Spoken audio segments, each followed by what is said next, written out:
What's happening, guys? I apologize. It's going to be a little echoey in here. I'm at the shop down at work. But last night in the 7-inch headlight comparison video, I had mentioned that the extra set wouldn't go to waste, and this is why. My buddy and I picked this up this morning, and this is Jeep number 31 for me. This is TJ, I think number 7 or number 8. I think number 7 for me. I have to go back and count. But I figured I'd give you a run through it because I'll detail all the work that's going to get done to this guy. It is potentially going to get a Hemi or a 5.2 out of a Dakota. I want to keep the manual and kind of working through that. I have a Hemi laying around in a Durango. There's a video of me dragging it out from behind the apartment. So the status on that one is supposedly good, but not completely known. And so we'll see. So anyway, this is the new TJ 99 4-liter 5-speed, so AX15, 231 with a slip yoke eliminator. It has an 8.8 rear. It has a Dana 44 front. The Dana 44 is a G2, the old G2 44 front, so it's basically like a Ruby housing. 456s and Eaton lockers front and rear. 37-inch IROCs, and a lot of this stuff is going to come off because I'm going to ditch it. I'm going to drop it down. It's got 6-inch coils plus those crazy adjustable coil spacers, and those have got to go. So I'm going to ditch those. It's got those front and rear, which I can't believe somebody actually spent the money on those. I always wondered who bought them. You can kind of see them in there. Shocks are pretty much blown, which is whatever. They look cheap. Anti-rock on the front that may or may not stay, and I'll get into that in a sec. ORF bumper, ORF rockers, Ramsey winch that it needs some love. I don't know what's up with it right now. I haven't diagnosed anything. We literally just got it back.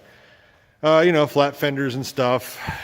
Popped the hood. He painted it. It used to be black.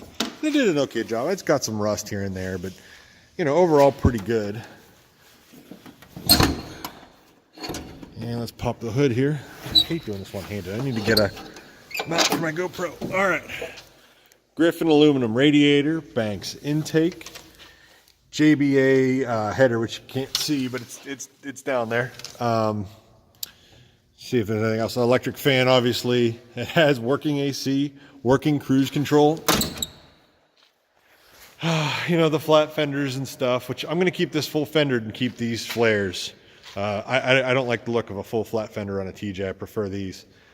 And then he gave me half a gallon of paint so I can actually spray the bad stuff. I'm going to replace the fenders with some Amazon specials for like $200 and spray them. Hardtop's in real nice shape. Everything looks good on it. Came with a CB. I thought this was the old school 4-wheel drive hardware bumper, but I don't know that it is. I don't know. So I like the wheels, Mickey Thompson, like those mag looking wheels. Came with a high lift and all that fun stuff. Inside is surprisingly clean. 100,000 miles. Decent stereo and stuff.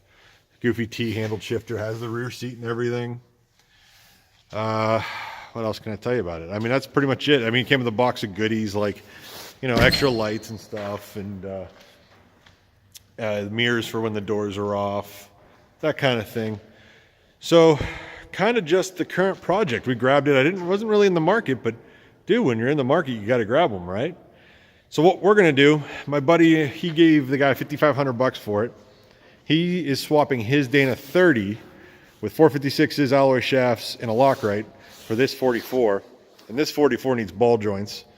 And then I think he may take the anti-rock. I don't know. We're working that out still. And then I'm going to give him $4,500 for the Jeep, running and driving on his 30. He's going to give me some other parts and stuff, and we're going to mix and match. He's got some 4-inch OME coils I may run. I got to figure out shocks. I may just throw some cheapos on it. And then it has a makes me sick to my stomach. It's makes me want to throw up. No, I'm just kidding. It's FabTech long arm, which is an absolute piece of garbage. And pretty much all the joints feel like they are done. So, yeah. I don't think they're flex joints, but they move like that. So anyway, 8.8 rear, it's all there. It's pretty solid. 2 body mounts have some rot, this one and the one up front. So I'm gonna have to deal with that. Frame has a couple of patches. You kind of see the one right there. There's some on the inside just like that. A couple little spots. I think the other side's got more. Nothing really that bad. You know, anytime there was rust, they cut it out and got rid of it. I actually don't even see them. Oh yeah, that bottom part is plated in some spots. You can kind of see the spots. So a couple things to deal with. Oh, I'm gonna ditch the 37s and he's gonna take those and I'm gonna take his 34-inch LTBs. So I don't really want anything this tall. For the wheeling that I'm gonna do, 37s are gonna be super overkill. I'm not really gonna do any hardcore crawling. Just gonna do some trail riding, some Roush Creek blues and maybe some blacks. And when you get too big, man, you break stuff and you just, I don't know. I'm just not really up for that right now. Oh yeah, has rear rocker guards, or not rocker, corner guards. So that's kind of cool. I'm just seeing stuff as I go. You know, obviously KC highlights, and he gave me a couple extras and some stock fogs too, which actually the stock fogs off the TJs are awesome. So I mean, there's definitely money into it. 4,500 bucks, I think, is pretty solid considering what it needs, what it has, and the fact that it's got working cruise. It may, I don't know what's up with the motor. It may need a motor. Here, fire it up. I'll let you hear it. It's got a little tap, tap, tappy going on when it's cold, which it is. And only at the bottom end, and it doesn't change with the clutch. I don't know if this will turn out. Kind of hear it.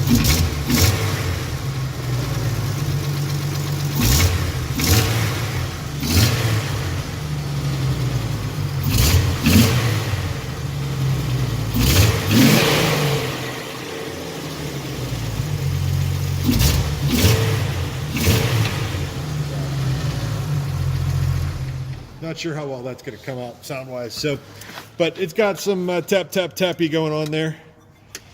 So that's why I'm kind of thinking motor swap. I've always wanted a V8, one of these with a manual. And it's a 99, so I can put classic tags on it so I can ditch the emissions. Obviously not, I mean, I'll keep the emission stuff to keep the motor running right, but I don't have to worry about plugging it into the OBD2 and getting it through emissions.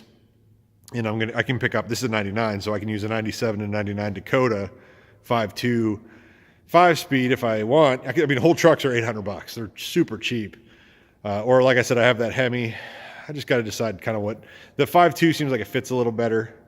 The Hemi is cooler. So just got to kind of figure out what my next step is on it. And this is kind of my winter/spring project. And I will certainly update you. I'm going to do some videos as we do the swaps, and we'll go from there. So first things first, I'd say this weekend, try to tear it apart. And if anybody's looking for a hard top, I got a pretty nice one here. I'd like to go to a soft top, so hit me up. Anyway, thanks for watching, guys. Take care. Bye.